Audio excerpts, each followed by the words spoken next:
Welcome into the Russ Joy Show. And here we are on a beautiful Monday. I'm going to remove this. Hello. I'm waiting for my kids to stop yelling upstairs. Good morning. Welcome into the Russ Joy Show. I'm Russ Joy. You knew that because you're smart, and it's also the name of the show. And, well, my name's also on the screen. It's the second week of the show. We have already fallen back into the 5-minute rule with me. It's 8:05. I'm 5 minutes late for my own show. Somebody brought that up in the comments already. I love all of you. I appreciate all of you for joining me today on YouTube, on X, on Facebook. You can find this show in a lot of different places. Let me do the rundown really quickly, if you'll indulge me for a second. So this is available over on YouTube Live at The Russ Joy Show.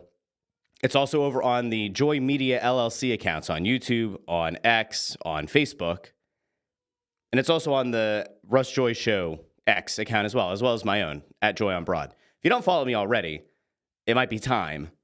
And there are some of you who are very new to the show because you heard what I had to say about the Philadelphia Union yesterday on Monday's Crossing broadcast. And we're going to get to that because I'm not done.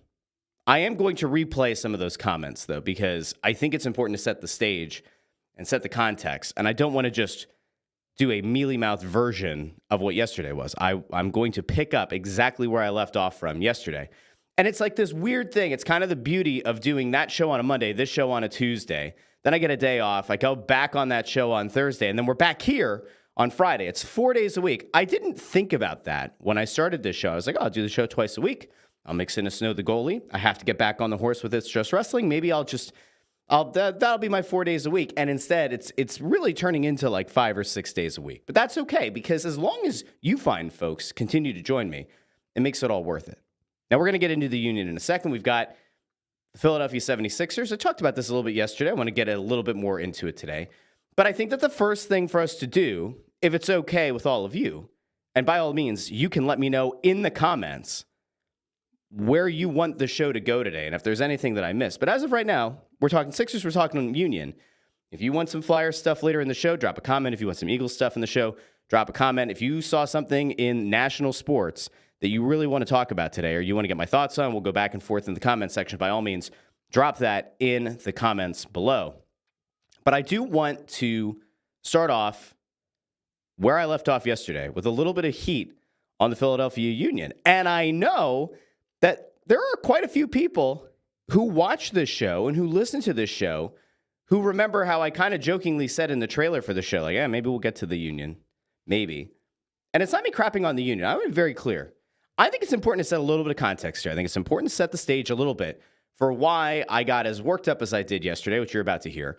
And I think it's important that everyone understands that I do actually care about that team. I always go back to this idea that I'm very much a Sixers emotional fan because it's the only... My family didn't really care about sports. My parents didn't really care about sports. I didn't grow up a sports fan. I think I really became a sports fan in middle school. I remember watching Vince Carter and thinking, like, that's amazing. And Vince Carter's actually who got me into basketball. And then I found the Sixers, and then I enjoyed the Sixers. And it wasn't until then that I figured out that my Baba, my grandma, she was a basketball player in high school and that she really liked basketball. So she and I, our bonding was watching the Sixers. So I still have this emotional heartstring. I don't know if I could be objective. If I had to cover the Sixers, I could be objective. You have to kind of kill your fandom in order to cover a team. But the Sixers I allow to still get me emotionally. And I never really mention it because the Union are the 5th team in the city. And the Union are a team that was trending in the right direction and has certainly fallen off this year. And we're going to get into that in a minute. But I have allowed for the Union to probably pull at my emotional strings because for a long time, people in and around this area wanted a soccer team.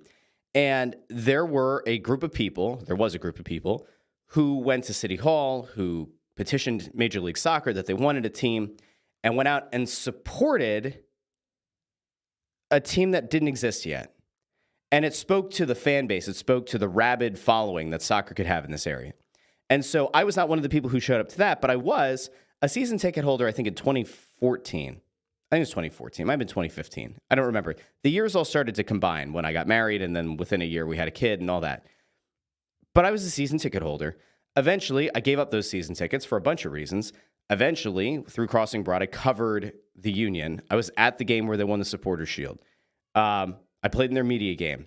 I've enjoyed being around the Philadelphia Union. I've enjoyed covering that team. So I don't come at this from the perspective of like some of the legacy media. And you can think of some of the people who are columnists for the big paper in town who seem to always have an agenda or often have an agenda. And in a lot of cases, people get very upset and get very frustrated with them because it feels like they're doing things in what some might call bad faith. I'm not that guy. But I said when I started this show that the whole point was when I saw hypocrisy, I was going to call it out. And when I saw things that I thought were largely disappointing, I was going to call them out because that's just how this works. And so I want to play for everyone what happened yesterday because something awful happened over the weekend. And the Philadelphia Union went from being a team that nearly won the MLS Cup, the pinnacle of the sport, right? At least for the league, right? We're not talking about when the U.S. Open Cup was like a cool thing, but you said like, all right, that's playing amongst the American leagues.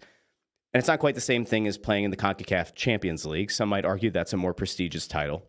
MLS Cup is where it's at because we're American sports fans, and we truly believe that you have to win the championship game for you to be the champion. It's not enough to win the Supporters Shield or the President's Trophy in hockey where you have the most points at the end of the regular season. American fans want to see you are the last team standing. So they were there. They nearly won it. And then they allowed for Gareth Bale to have a wide open header. They ultimately go on to lose MLS Cup. They ran it back. And then this year, a lot of people, including myself, we were very critical because they seemed to be running it back again. Whether you're a Union fan or a soccer fan or not, if you're a sports fan, which you likely are if you're watching the show, you know how stupid it is to run it back. Unless you are either an incredible team in the midst of a dynasty, even then you're supposed to tweak it. Or you're a team that thinks, you know, we're right on the cusp. We have to make one tweak. But that's not what this team was. And that truly isn't what this team should have ever viewed themselves as being. So I want to get to yesterday's comments because, again, I'm not going to say I toot my own horn on this one, but like, I think it's important that everyone has the context, especially if you're not someone who's been familiar with the show that I do on Mondays. And I have a 2-screen setup here, and I'm trying to figure out how to, there we go. All right, here we go. I'm going to play this for you.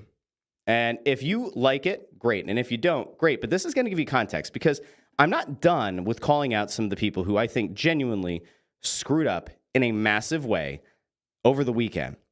It starts with ownership. But the fans, the supporter section, the Sons of Ben, they are not without sin. And we're going to get into that very, very soon. Let me get to yesterday's comments because yesterday's comments ultimately, I think, are the thing that's going to make the most sense. So here we go. This is from yesterday. And then we'll be back and I'll finish this up. An absolute disgrace. An absolute mess. Kincaid and I touched on this a little bit last week and then it got worse. Craig, I don't know if you found the video or if you found the images of what happened over the weekend. I have so many problems with what are going on around the Philadelphia Union, not the on-field product. The on-field product is what it is. This team decided that for whatever reason, they were going to run it back after running it back. And 2 years removed from making it to an MLS Cup final and letting Gareth Bale have a wide open header on the back post that took you to actually, like, you had the MLS Cup in your hands. You blew it. Fine. They chose to run it back again a year later. Not exactly fine. They have now since sold off arguably their best forward in Carranza. He gone. They brought back Kai Wagner, who looked like he was going to leave last offseason, and then there was a certain slur that was used on the field, and perhaps maybe some of those suitors went away, and he came back, and he's still probably the best left back in MLS. But the team is largely unchanged. And then things fell apart. Craig, let's bring it up. Because I think Pagan did something over on the site. There was a sign, this one, sell the team. Scroll down because I want to see if he had the other one. Or was it Kincaid? I can't see that far. The screen's way too far away. Play this video, Craig. Play the video down below. There was a sign. We don't need the audio for it if you don't want. It's totally fine. Just play that. At the risk of not having a DMCA takedown, we've gotten rid of the video. And the one sign, I think it was this one, said the sugar ain't sweet. Sell the team. That, of course, is a reference to Jay Sugarman, the owner of the team, a guy who, for the most part, doesn't make himself available to the media, only really shows up, there's the sign, only ever really shows up when something has gone significantly well. For the most part, is like a shadow broker. There was the time when they made the Lamar Hunt U.S. Open Cup final that he landed on the field in a helicopter on the practice fields. He is useless. Jay Sugarman, you don't like being called useless? You can reach out to Kevin Kincaid, and you guys can talk. He's never made available. And a couple months ago, and I will welcome this guy to come on to this show or to the Russ Joy Show, I don't care. But he sat down with Jonathan Tannewald over at the Philadelphia Inquirer. And Jonathan Tannewald put together a fluff piece. He put together an interview that didn't get to the heart of a lot of the concerns of the fan base, that didn't hold anything accountable, didn't ask questions really about why is it exactly that you chose and continue to facilitate this idea that running it back is a good idea. And he threw out this idea that Jim Curtin, the coach, and Ernst Tanner, the front office executive, if they come to him with a request for a player, Jay Sugarman's going to make it happen, which is total bullshit. Not true. No chance. This team, since its inception, has needed a legitimate designated player level striker. They have not gotten it. They have been able to go dumpster diving a few times. They've been able to pull guys that you've never heard of before who come over and do perform, which I would say is a large function of having Ernst Tanner, who I still think is one of the best executives in all of MLS and is by far the best at his position in the history of the Philadelphia Union. I don't fault him. I think that they have a cheap ownership. I think they have an owner who has a small market mentality, who's just happy that his ROI is going to be 3x, 4x, 5x, maybe even more. Now, Jillian checks in over on YouTube and says, in Montreal, the fan group chanted at Sugarman, who was nearby, and he walked away. This guy doesn't get called out by like people who actually could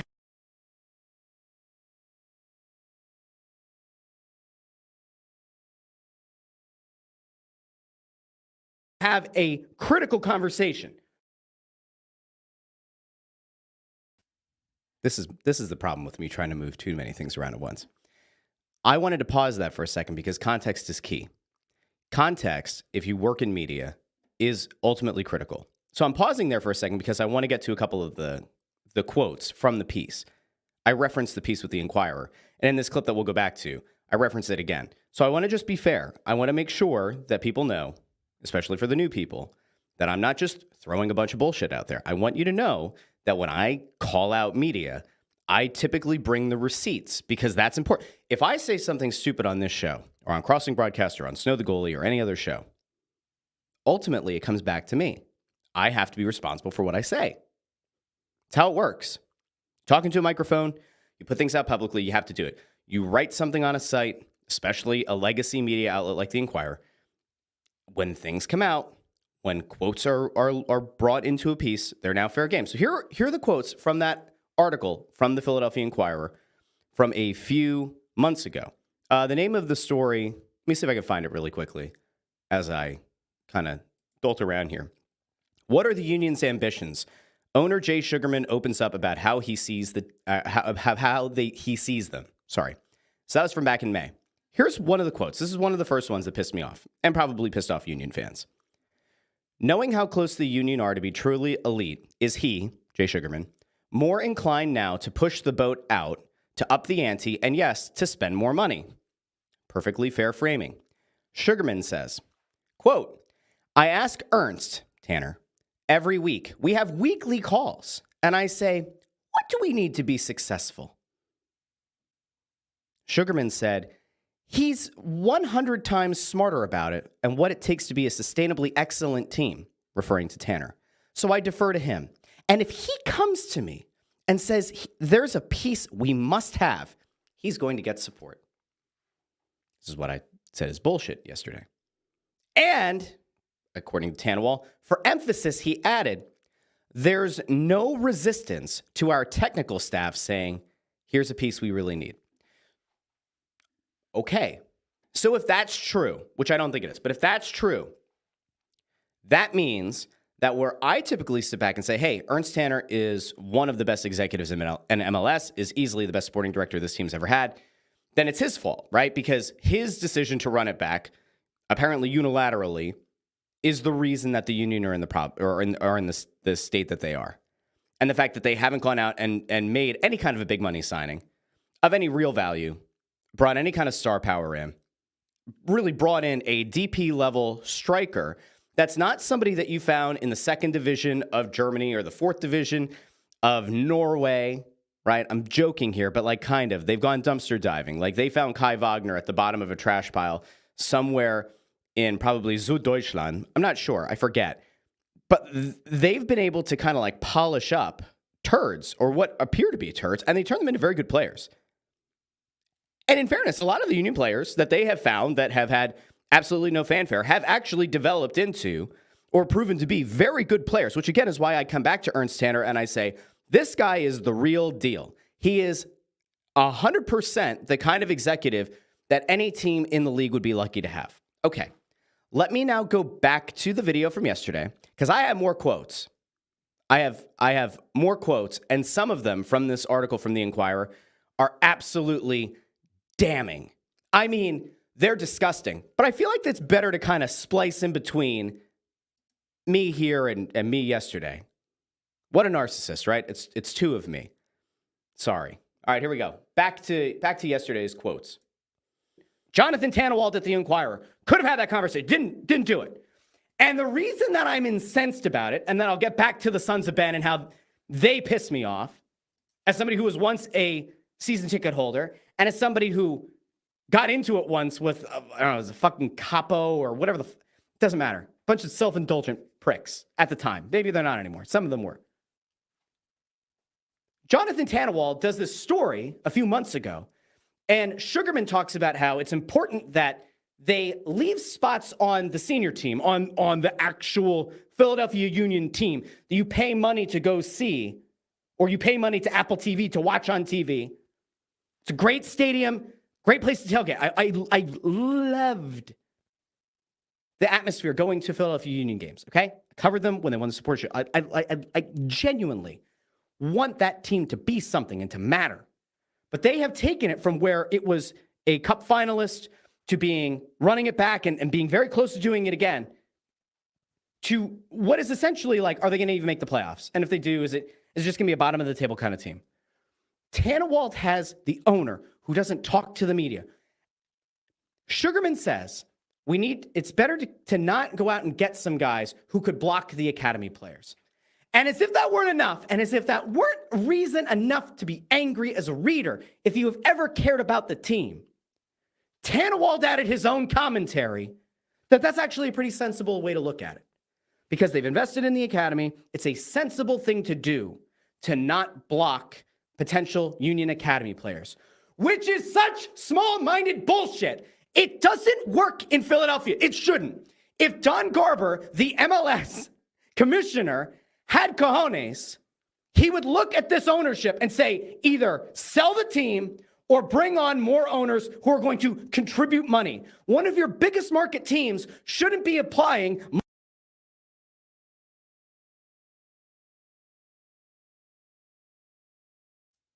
All right, I have to interrupt myself because, again, quotes, context is key.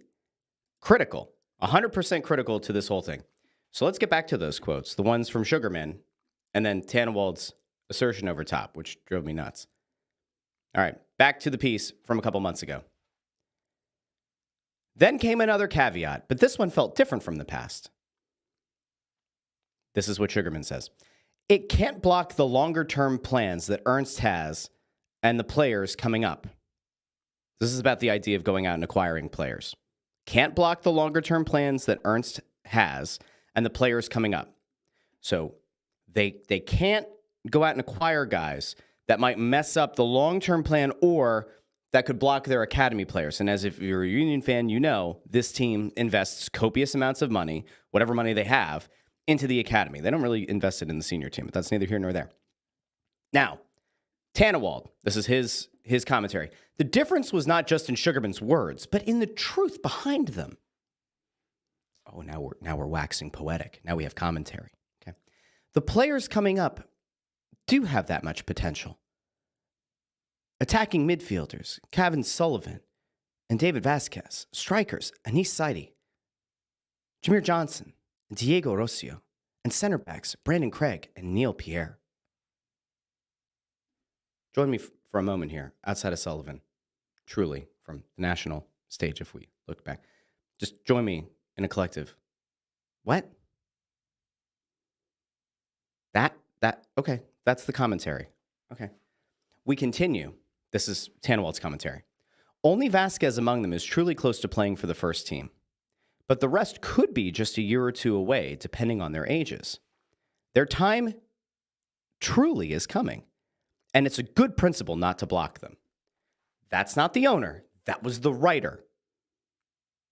When I said yesterday it was a fluff piece, that's why I said it's a fluff piece. Sugarman, quote, "We don't just play for every weekend. We're looking at how we're going to be successful long-term, and that requires young players to have a chance to play." I hate half of that comment, and I agree with the second half. The first half, we don't just play for Saturdays, is bullshit. My friend, not really my friend. The entire purpose of having a team in a professional sports league, in theory, is to win, is to try to win a title, to try to be the last team standing. And luckily, with soccer, with MLS, you have the ability to potentially go to the CONCACAF Champions League. You have the potential to play in other tournaments and bring in other trophies, which you haven't done yet in your tenure as owner. Since the inception of the team, haven't been able to do it, but that's okay. So, okay, maybe not just Saturdays, because sometimes they play on other days of the week. But in fairness, I don't think LAFC would say that. I don't think that some of the best teams in the league would try to make that comment in that moment. They would say that the future is certainly a part of our plan and it is very important, but we want to win every game. That comment alone shows you, no, that's not the intent here. The intent here, at least from ownership, isn't how do we win every game? How do we give ourselves the best opportunity to win every game with the big team? Nay. How do we stay competitive, have a good team, get enough people in the stands that we make a nice return, that we can continue to fund when we add practice fields to where parking lots once were, when we build a training facility, when we start pushing things around. We need to still be able to get people through the turnstiles, get parking fees, get concessions fees. As long as we're like remotely competitive, we can continue to fund the academy and eventually bring up younger, cheaper players. And in theory, if this were a small market team, it would be brilliant. And I said yesterday, and I think we'll get into it here, I said a big market team shouldn't be employing Moneyball tactics, small market tactics. The whole idea of being a big market team is you use that to your advantage. You go out and you attract big, high-quality players because you are a big, high-quality sports market. That's not the case. The Tannewald part of this is what really continues to just sort of piss me off in a way. Because when you're writing, why don't I come back to it? I could come back to it. No, I'll do it now. When you're writing a piece, and it's an interview, right? Now, I'm assuming, Tannewald probably went to some journalism school. I don't remember. I didn't care enough to look it up. I'm sure he did. He writes for the Inquirer. He probably went to journalism school. When you're writing an interview with somebody who's at an ownership level, there are a few ways to go about it. You can have the back and forth Q&A, keep it very straight, almost a transcript of what could be released as video or whatever, right? You could go the route of using a couple of quotes from the owner. You have to be very, very careful not to fly too close to the sun. You cannot take the opportunity, the relatively rare opportunity to talk to this owner, to bring up some questions, but not really push too hard for fear of, lost access. I'm not really sure why. And then turn around and add your own commentary to boost up what they said. That's not how it's supposed to work. You can offer very neutral basis. Like he could say, hey, some of the guys he might have been talking about were these 5 or 6 players. That's a good way to stay neutral. But the difference was not just in his words, but the truth behind them. The truth according to whom? Am I to believe that each of the players' names who I read here are going to be meaningful contributors to the Philadelphia Union or to an MLS team or to another team. Is that what this is? I would say no. I think that's just flowery commentary. I don't think that's actually helpful. But the idea that the rest could be just a year or two away, depending on their ages, their time is truly coming, and it's a good principle not to block them. That is such bullshit. Again, a big market team doesn't worry about potentially blocking some fringe guys or some players who might be somewhat useful 5 or 6 years from now, who might hit their prime 6 years from now. That's not how this works. I had somebody yesterday when I said something to that effect, was like, well, Russ wants the Union to go out and get really good players and block the kids, but when he talks about the Flyers, he wants the Flyers to trade away good players and let the kids play. Yeah, because they're in two different places. The Union were in the MLS Cup 2 years ago. They have been, for the last 2 years, not including the season now, they, for the last 2 years, have been one of the best teams in Major League Soccer. They won the Supporter Shield during COVID. They've been a very good team. So yes, they should be trying to add talent to try to win. Whereas a team that's in a rebuild, like the Flyers, should be getting rid of, mediocre at best players. Start to bottom out. Go after the elite talent because they don't have it. By the way, comparing those leagues is not apples to apples. I could do it. I do a very good job of it. Okay, I can. One of the very few people in media, I think, in this city or the greater area who pays as much attention to and has covered both of those teams specifically. They are not apples to apples. I digress. I'm going to go back to the thing from yesterday, and there are a lot of comments, and I want to get to them because I appreciate all the people who are joining live. So let me go back to yesterday's comments, and then we're going to move on. Here we go.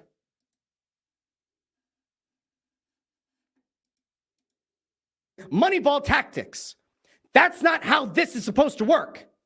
And when you were close, and when you had the cup in your hands 2 years ago, and when you ran it back, you had the chance to make the team better. You had the chance to actually do something. To, instead of just being the Phillies bitch in the summer, you had the chance not to compete with the Phillies, not to have the same kind of equity built up, but for people to care. I spent a decade saying the Phillies are not good. This is the time to invest in the Union because people were apathetic about the Phillies, put some money into the team, and then go out and get a star player. At least try. And get some of those people who are apathetic to the Phillies to come to the park, to believe, you build your fan base.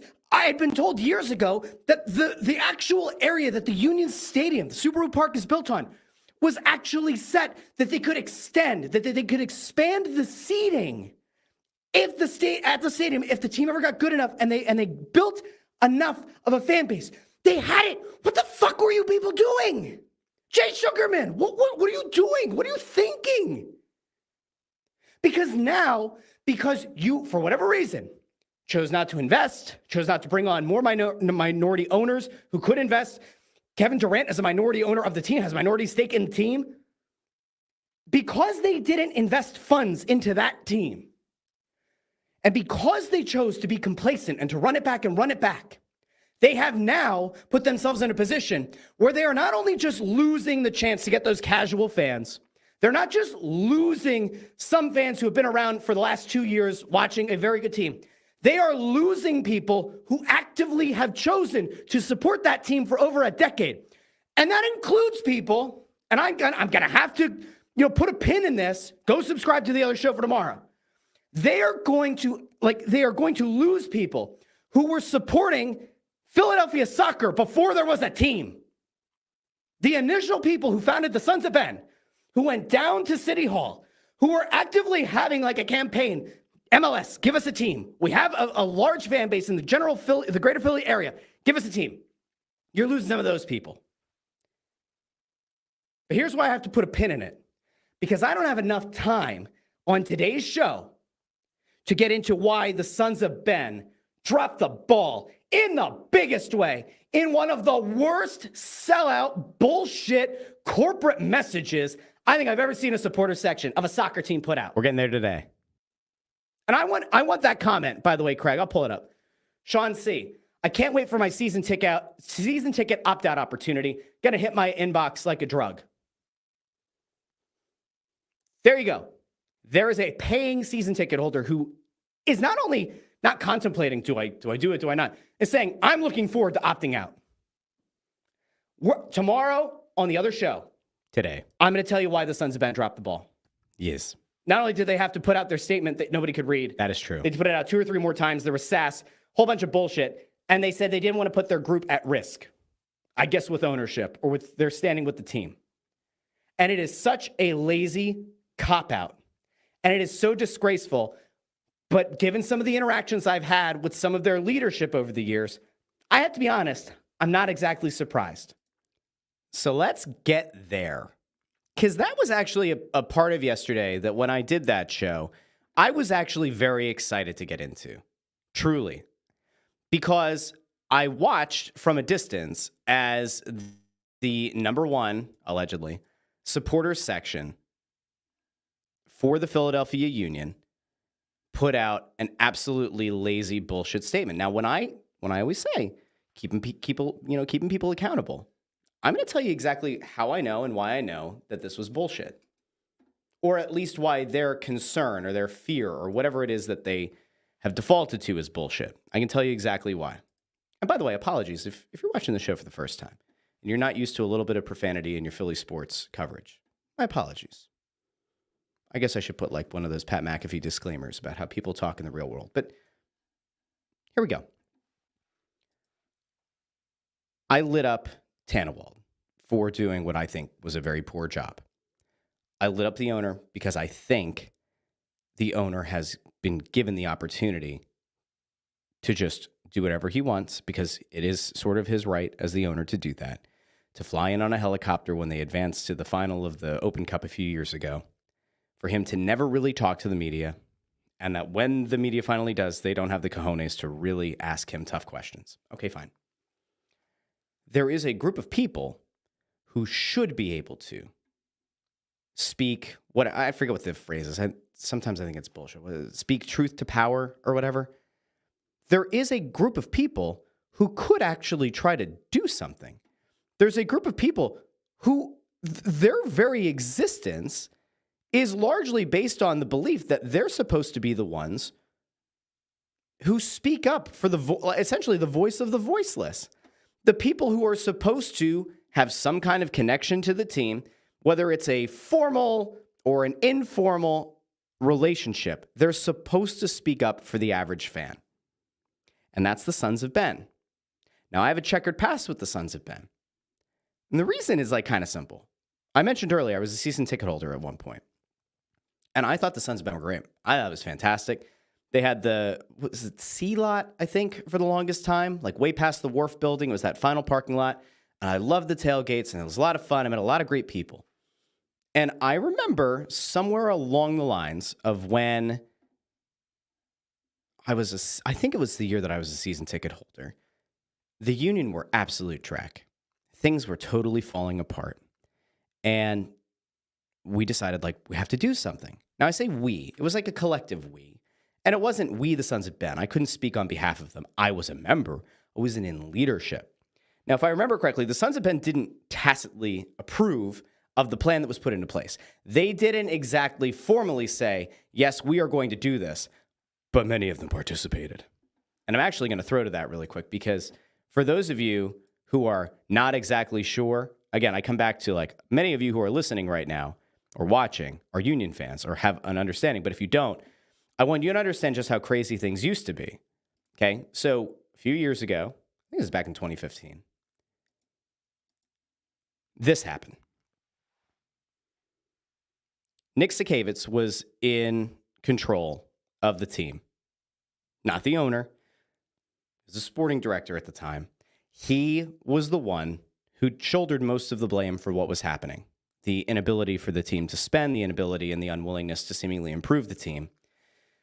And so a large contingent of people, which there aren't many pictures still available online anymore. I swear I had seen a lot more. But anyway, we carried a coffin up to the gates of the stadium. Hashtag we deserve better.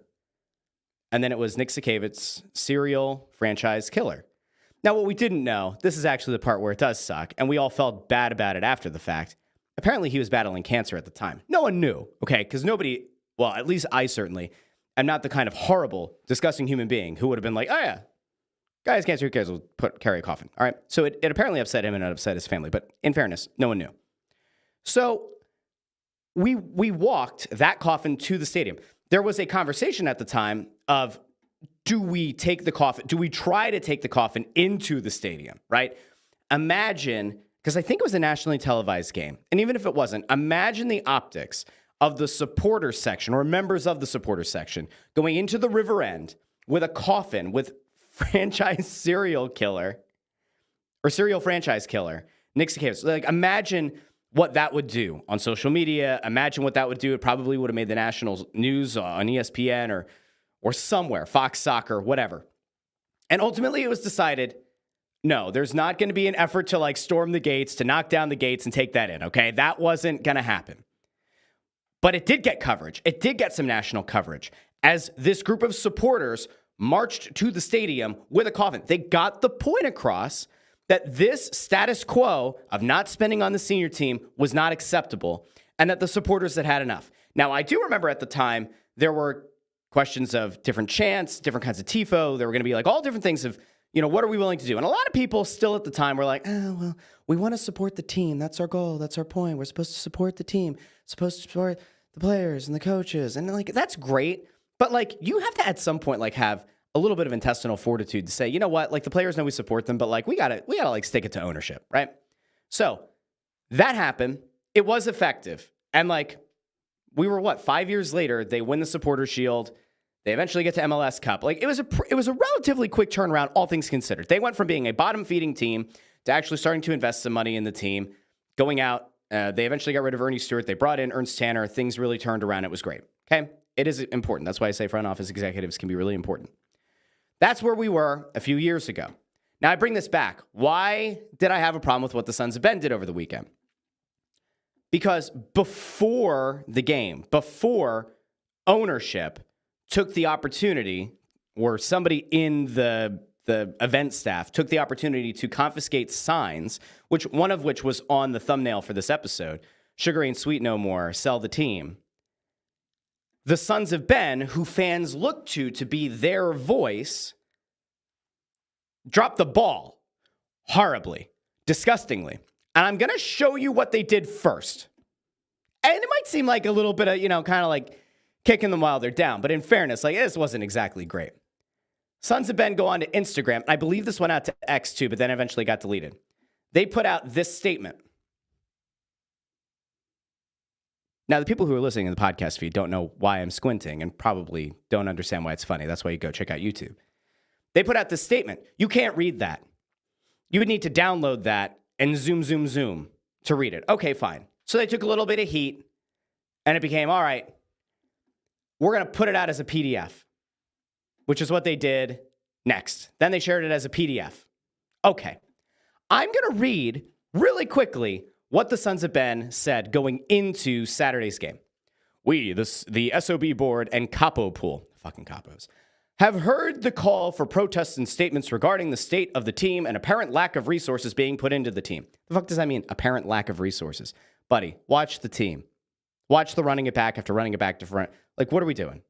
Come on. I called for a meeting between the board, Capo, and former board members who served with me in 2015 to discuss when and how we, the Sons of Ben, would protest. This meeting took place on July 1st, with a caveat that they should first not do anything that would put the Sons of Ben as an organization at risk. We'll get back to that. The Capo pool and board met, and all ideas were discussed, including suggestions from other members to anonymous social media posts. My other point of emphasis was to those in attendance was to not abandon the players or let it be questioned if we are. They're grown fucking adults. All right, I'm gonna probably start cursing a little bit more. So if you got kids around you, sorry, come back later. They're adults. The players are grown ass men. The coaches are grown ass men. Is there a woman on the staff? If there's grown ass women on the staff, you're worried that if you do something that it's going to hurt their feelings. It's going to hurt the players' feelings. The players aren't going to feel supported. What, are they going to leave? They're going to point back to that date and say the Sons of Ben walked out. When they walked out on us, I decided it's time to walk out on Philadelphia. No, that's not how this works. Anyway, we'll keep going. This was something asked by Jim Curtin when I spoke to him, or when I spoke with him on June 21st. That's fine. Jim, wonderful guy. Of course he's going to say, hey, it would be nice to have the support, for the players. Fine. He's a coach. He's supposed to say that. He's also a grown-ass adult, and he's from this area, and he knows what Philly sports fans are like. All right, so this is let's be real here. Let's be real. I digress. Everyone in attendance was given the right to speak, and those not in attendance had their points read aloud. In the end, there is no one answer or course of action that would reflect all of the membership base once done. This is nearly identical to the board discussions in 2015. I've spent the last few weeks reading through them, looking for guidance. Again, we go back to the 2015 thing, to the coffin. It was not an approved thing by the Sons of Ben, but many participated. Make of that what you will. The Capo Pool and board members have decided on a course of action that will start today, July 6th, which will allow individual Sons of Ben and Union fans to join as they see fit. Well, they all have rights, so yes, they can do what they want. You don't have to give them approval for that. They can do that. Okay. I know that we have a plan has not been the reassuring message some wanted to hear, but the shrouded nature is required, so nothing can be done as a countermeasure. Oh, well, they must have been planning on doing something very big. Jared, the head capo, will be announcing the plans later this morning, as well as capo and board members sharing at the tailgate and game. Kenny Hansen, lovely guy. He was an absolutely lovely guy, taken too soon. Used to tell me he'd back this guy no matter what, usually followed by something like, just don't be an idiot. Kenny was a good guy. And I extend the same support to my capo pool and board members. I want to give 2 quotes to help clarify my personal stance and how this will continue to guide the board, the capo pool, and this group. Please keep in mind, the Sons of Ben exist to support the players on the field and the manager, but we also feel that our members have the right to express their displeasure with ownership when our group is not performing the way we feel they should be. This has to be a two-way street. When we have supporters as passionate as the Sons of Ben, sometimes it isn't always going to be exactly the type of passion you want. And then Kenny Hansen, I guess that was from Kenny Hansen in an open letter. And then there was another one. At a football club, there's a holy trinity, the players, the manager, and the supporters. And that was from a player and manager. Okay. I'm going to tell you why it's bullshit. And it's really simple. I promise it's not that serious. There is a lot of, at least from my perception, there is a lot of self-importance that comes around that group. And it might be like this with supporters sections everywhere. Maybe it is. But the Sons of Ben, in my mind, had little to nothing to do with what was apparently requested by ownership, which was a meeting that the Sons of Ben later went on to say that they've accepted. There were signs that were put up in the river end that were held up and confiscated, but they weren't by the Sons of Ben. They were by the Keystone Ultras, including the Sugar Ain't Sweet No More, sell the team. There was a yellow sign that said sell the team. I believe that was also with the Keystone Ultras. Another supporter section, like off in a little corner section, who do their own chants. Sometimes they join in with the Sons of Ben, but they do their own chants. And I would argue is kind of more like the spiritual successor to the people who initially wanted to create a team, have a team in Philly. The reason that this whole thing is bullshit is because somebody feels like they're getting some kind of perk, some kind of kickback, some kind of advantage to having a professional relationship with the team. That's how that reads. And when you are a supporter section, when you're a fan, and when you're an organization that fans look to be the spokesman, the conduit between the regular fans and the ownership, you're not supposed to just take whatever the ownership gives you. You're not supposed to be worried about hurting their feelings. Now, I want to get to some of the comments here because I have more to say about the Sons of Ben here, but we'll go here. Jillian, who joined me yesterday over on the other show, says, Jim gets it. He said as much. Drew wishes that Jim Curtin could speak his mind. Sure, he's sick of it, but he's just not that guy. Todd responds to Drew and says, Jim's basically said it when talking about how the teams bring on a $10 million player, like in NYCFC and LAFC, when the Union have Chris Donovan to bring off the bench. Sorry, Chris. The 140 casual says, my feelings were hurt. They stole my banner. So this guy's one of the people who had their banner stolen. And by the way, kudos to you for actually going into the stadium and taking that in and getting some press coverage because the Sons of Ben did not. And Jillian also checks in and says the Keystone Ultras include a bunch of ex-Sons of Ben. I guess that makes sense. Some people have argued that the Sons of Ben have become corporate sellouts. Would I say that? Maybe. Perhaps. So let me get back to this. Sons of Ben. what exactly is putting your organization at risk? What are you risking?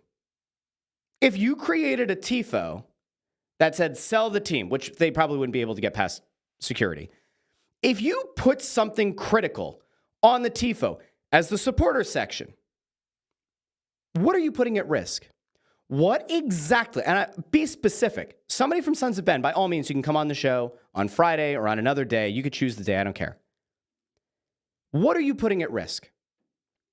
If the ownership group severs ties with the Sons of Ben, it becomes national news, at least in the MLS version of the national news.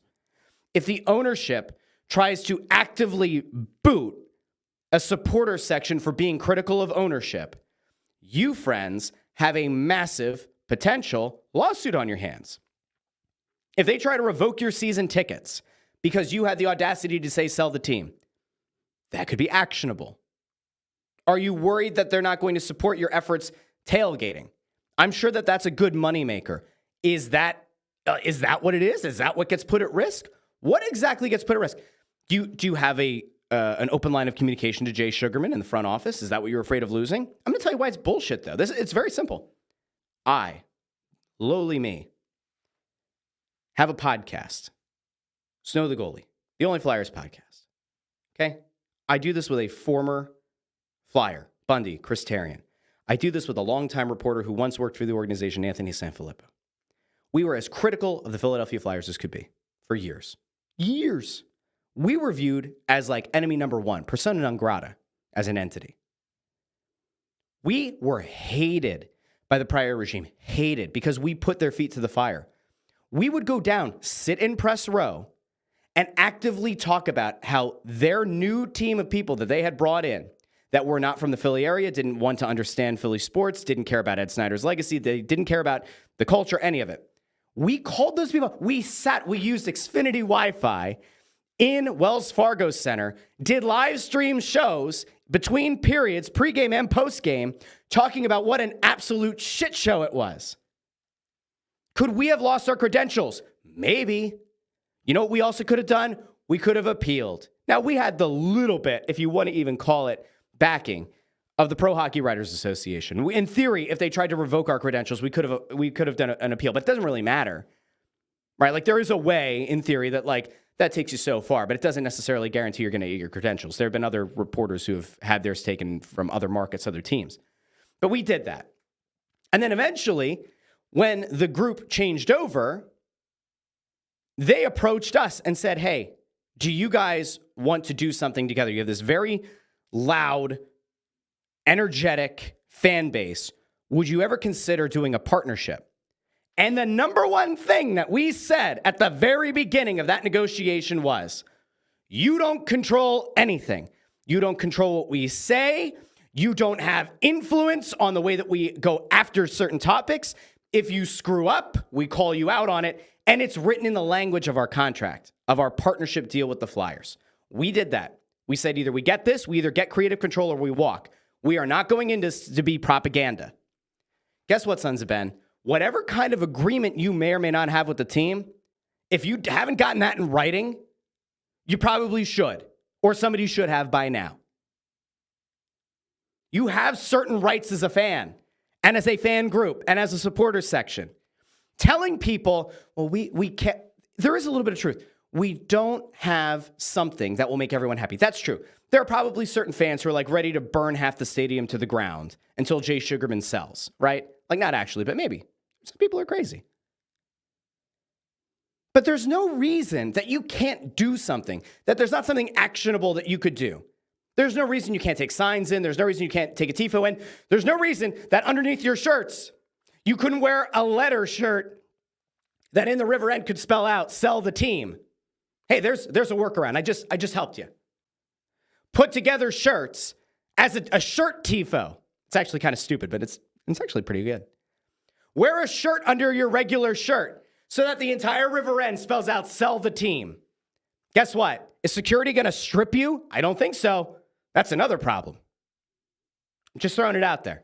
Sell the team shirts. Do something. The fan base is legitimately asking for you as the conduit to the ownership. Do something. And to me, it comes back to this weird entitlement, this weird thing that some of those people do. Like, I don't know what the point of the Sons of Ben is if they aren't willing to be critical of ownership. If when they're watching their team go from being a cup contender to a team that might miss the playoffs entirely, if that doesn't incense them and make them want to do something, I don't know what will. And if you serve on that board, or if you're one of these capos, what's the point? What are you doing? Like, is it for the fans or is it for you specifically? Is it for you individually? Are you getting some kind of perk from it? What is it? Because the Union fans that found the clip yesterday,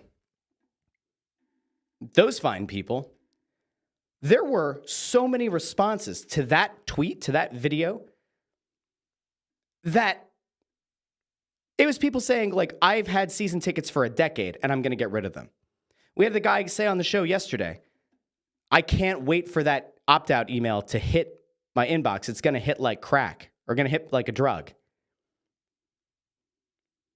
I mean, the Union they're going to lose fans here. I said in the comment, the one thing that actually made me laugh about the thing I said yesterday is I said, like, they had the opportunity to not be the Phillies bitch in the summer. And that's true. And it's like, I felt like for a while, that was the thing that was missed out on, is there were so many times that the Union had the ability to capture the imaginations and the hearts and the minds of the Delaware Valley because the Phillies were so bad. And now the Phillies are very good, are in the midst of one of their best seasons that any of us can remember, despite the fact that they've lost Schwarber and Harper for an extended period of time here. And the Union missed out on that. They missed out on the chance to capitalize. Michael Barrera checks in, says they think the meeting is going to accomplish something. It's sad between the Sons of Ben and ownership. Sean C. says the Sons of Ben hate everyone not in their group. Michael Barrera actually checks in here with a conversation that he had with a Sons of Ben member when discussing the soft protest. They said, I got a meeting with the front office, so I guess it accomplished something. What did those signs do? That's fucking hilarious. That's funny. What was the silent protest? Did they just sit down? What did the Sons of Ben do? Because I'll answer that person now. What did the signs do? The signs got Crossing Broad to cover it. The signs got other local media outlets to cover it. Whatever your silent protest was, I still don't even know. I'm talking about the weekend. I don't know. What did the Sons of Ben do? They put out a weird statement. Then they put out a sassy statement or a sassy tweet that attached a PDF. What did they do? I don't know. I'm going to go to Jose Nunez. The Inquirer article, do you believe those questions had to be submitted and vetted by the PR team? If so, that should have been disclosed for credibility, no? Here's where you run into a tricky thing. Let me do it like this. Because I want to make sure that I don't say the wrong thing here. Let me think. Okay, I'm going to use Snow the Goalie as another example. Last summer, before we partnered with the team, we sat down with Dan Hilferty, who's not the owner. He'll tell you he's not the owner, but like to the general fan base, they'll refer to him as the owner. He's the governor of the team. He's the guy who like took Dave Scott's position, who filled in, kind of took over for Ed Snyder when he passed. Brian Robertson, Comcast corporate, owned the Flyers. Dan Hilferty is seen as the owner of the Flyers. Okay. And he admits to being a fan, all that. Last year, the Flyers reached out and said, hey, we had this thought. This is before the partnership. This is before that even became a conversation. Hey, Dan Hilferty likes what you guys are doing, wants to potentially do some kind of an interview with you guys. We'll do it. We'll have our team film it. You know, go to Wells Fargo Center, sit at, I think it was Adrian Restaurant, and it was, you know, do you have any interest? And we're like, well, yeah. And we have some topics that we'll go on.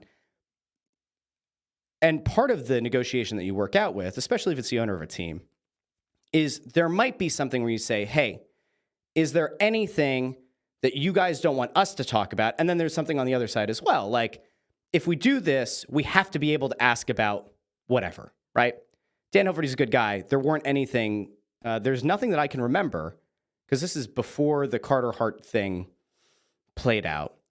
I think that we kind of acknowledged we weren't going to ask him about Carter Hart because nothing had come out publicly yet about the charges by the London police.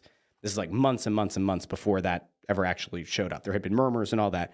But we pretty much said, we're not going to ask about that because he can't say anything publicly. He might not even know. There's no advantage to it. That's legitimately the only thing when we sat down for that interview that we offered up and said, we're just not going to ask about that. The Flyers, to their credit, gave us nothing. They said nothing is off limits. You want to ask about the Sixers, you want to ask about the stadium, you want to ask about the development, you want to ask about the team, about the prior administration, everything. Have at it. That's how we negotiated it. Like, that's what we did. So I can tell you that that's why I say I'm in this very unique position that I can kind of pull back the curtain here. And if they asked for something else, I'd tell you. It's my show. I don't give a shit. I'll tell you the truth. So I pull back the curtain. That's how it's supposed to work. Now, if you sit down with the owner of a team as a media member, it is possible, not the necessary norm, it is possible that the team could ask for topics. What are some of the things that you might ask about? And it's not because you're supposed to run the questions by them. It's so that the owner or whoever from the front office or whatever has a general idea of the kind of things you might ask about. Now, again, we are very lucky, I guess, that with Snow the goalie, we don't have to present the questions. And often we'll see Keith Jones or Danny Briere and pull them onto the Press Row show. There's clearly been no prep. We clearly have not submitted to them any of the topics that we're going to bring up. So again, like maybe we just did a good job of negotiating that. I don't know. You shouldn't necessarily have to run your questions by. I think that when you're in politics, it's possible that you might have to get the questions approved. But if you're in sports media, it shouldn't be the case. Give me a second. I'm going to cough my face. Okay. So, Jose, to answer your question, I don't know if Tannewald had to submit his questions. I have not talked to him. I have not asked him. For the sake of transparency, it's probably something to mention in an editor's note if he did have to get every question vetted. And I would still argue that if that was the case, you don't even take the interview. It's not worth it at that point because then it really is just a fluff piece and it really is just PR for the team. All right, let me keep going here. Sean C. said the Sons of Ben were silent for the first 5 minutes of the match to represent 5 straight losses. Michael checks in with the same thing. They'll add a minute of silence for every loss moving forward. Get the The funny thing is, if you've gone to a Union game over the years and the Union fall behind, you'll know that the Sons of Ben typically resort to silence anyway. Okay, I digress. Oh, that was actually, when I said like I have a checkered past with the Sons of Ben, there was a game that I was at. It was the U.S. Open Cup, and it was against Red Bull. And the Red Bull fans were so freaking loud, unbelievably loud, 10x the volume of what the Sons of Ben were. And if you've been down there, you know the away supporters have a little sliver of a corner section. The river end is for the supporters, all that. Those Red Bull fans were significantly louder. Union go on to lose that game. I walk over to where the, I guess, capos and some of the leadership of the Sons of Ben were. I forget the guy's name. I think I remember his first name. I'm not going to blast him because I have no idea what has ever happened to this guy. I don't know if he's still involved or not. I will keep his name out. It was not Kenny Hansen, lovely guy. It was somebody else. And I said, those fans were louder, more organized, and did a much better job than this group did. I had some profanity in there. But the point was, they were better, they were louder, their team won. What are we doing here? And I will never forget the reaction. It was this dude and a few of the other people from either leadership or those capos, and they said, who are you? Who are you? Like, just take a second here. This is before I was in Philly media. I'm still not a big deal. I was a card-carrying member of the Sons of Ben. I was a supporter. I was somebody who actually cared, who actually did sing and scream the entire game, while many people sat and while many people were just stone cold silent. That reaction told me everything I needed to know. I think that was the last year that I carried that I was a card-carrying member of the Sons of Ben. I think that was the thing that killed it. I think that was the thing that made me say, nope. Would I go on to occasionally hop into the Sons of Ben from time to time with a ticket and support the team because they're great seats? Yep. Did I ever really respect the institution, the organization of the Sons of Ben after that? Not really. They do some good community work, so I'm not going to take that away from them. But that told me all I needed to know. 5-minute silence is a joke. Adding a minute of silence is a joke. Walk out of the stadium. Walk out. The players and the coaches are adults. Walk out. Leave the river end empty. In fact, leave the river end empty. Get a few of the Keystone Ultras shirts that they're selling that say sell the team. Put those on the back of the chairs and leave. So that when the camera zooms in and when all the media sitting in the press box says, wow, the Sons of Ben walked out, holy shit, and they start tweeting it out, it becomes a big thing on social media, they'll zoom in and they'll take a picture of those seats. And that'll tell them everything they need to know. Here's an idea. Sons of Ben, walk out of the river end and leave a sell the team shirt for each loss in a row. That is more impactful than silence. And if you want to still support the team, do this. Walk out, go stand outside the gates of the stadium, and do all the chants and all the songs from outside.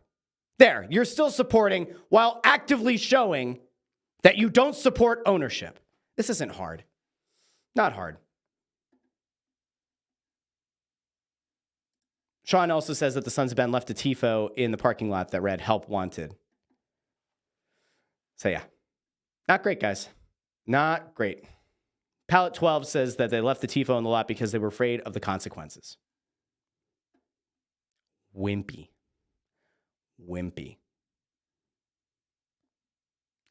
Chris Galvin checks in and says, the irony of not doing anything because ownership is doing nothing to improve the team is amazing.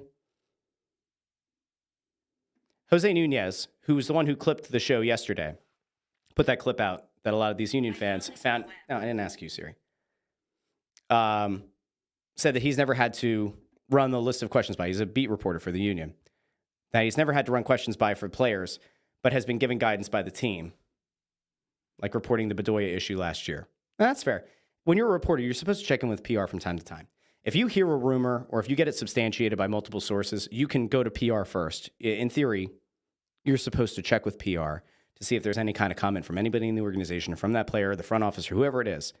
That's just part of what you're supposed to do. Todd Lewis says, the funny thing is this whole thing was supposed to be fans protesting ownership. Now it's turned into fans protesting the Sons of Ben. Talk about taking away the attention. That's exactly right. Exactly right. Sean C. very much does not like the Sons of Ben, calling them spineless, feckless cowards. It's great that it's being more publicly known. Michael says that it doesn't help that the river end is full of people who want cheap seats, but they don't want to chant and cheer. That, the funny thing is, when I go back to a few years ago, one of the things that I suggested when I was a member of the Sons of Ben and a season ticket holder is I said, guys, why don't you put together some kind of like a printout? It doesn't have to be like a laminated, super formal printout. Why don't you put out something that when there's somebody who, like, you look around, and if you're a season ticket holder, you recognize when it's people who are other season ticket holders or if it's somebody who just bought the tickets on secondary market. Not that there's anything wrong with that. And you say, hey, this is what we do. We stand the whole time. We sing, we chant, yada, yada. Typically, they say, oh, like what? Give them the paper. Give them the whatever. In this day and age, give them a QR code to scan that takes them to the lyrics to the songs. I know that for a while, they at least had things like those recordings of the chants and songs and everything on their site. But like there was a way to do it. That's how you kind of try to kill off the dead parts of the river end that are just people looking for cheap seats. Todd Lewis says that the Keystone Ultras have been louder than the Sons have been for the last couple of seasons. Funny thing is there's only like 40 people in the Keystone Ultras, and they're louder than 1,000 plus who sit in the Sons of Ben sections of the river end. I'll tell you what, it's bad. Sean also notes that they haven't won at home since March 30th. That's bad. It's really, really bad. Really bad. And the 140 casual who had the sign in the river end says, I'm not protesting Sons of Ben. I just want to keep making the Sugarman noise loud. That ultimately is where the ire should be at. That's ultimately where all of the anger should be guided. That's it. And Todd also checks in and says that Minnesota United's team has a QR code that you scan before you go into the supporter section. See, they know it. They get it. They understand. That's good fan service. All right, I'm done with the Union for right now. I might come back to them at some point. I'm going to be very fascinated. I want to see what comes out of the union leadership the union and Sons of Ben leadership meeting. I expect nothing to change. I could be wrong. I'm probably not, but I could be wrong. I hope that this gives people context on what's going on.